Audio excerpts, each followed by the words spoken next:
మునిపైన కూడా సోషల్ మీడియాలో ఒక మంత్రి చేస్తూ ఉంది.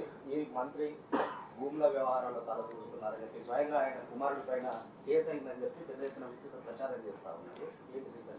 సో ఇందాక నేను చెప్పాను కదా, ఇవాళ ప్రభుత్వం ఇంకా వాళ్ళు ప్రభుత్వంలో ఉన్నాము, మేము ప్రభుత్వంలో ఉన్నాం కాబట్టి మంత్రి కొడుకు మీద కేసు పెట్టించామని ఆ వాక్కులు అనేది తప్పు.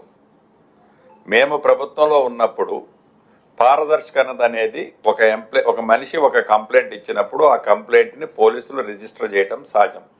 రిజిస్టరే చేయొద్దని నేను అనగలుగుతాను, కానీ అలా అనే ఉద్దేశం ఈ ప్రభుత్వానికి లేదు. రిజిస్టర్ అయిన తర్వాత తప్పకుండా దాని మీద నిజ నిర్ధారణ చేసి అధికారులు తన తప్పుంటే నా కొడుకుండని నేనుండని ఇంకొక వ్యక్తి ఉన్నాయి శిక్షకు అర్హుడు. తప్పు లేకపోతే అవతల రాసిన వాళ్ళ గురించి నేనేం మాట్లాడా, వాళ్ళ ఇజ్ఞతకే వదిలేస్తా. వాళ్ళ తర్వాత దాన్ని వాళ్ళ మనసుని ఎట్లా సరిపెట్టుకుంటారో వాళ్ళే ఆన్సర్ చేస్తారు.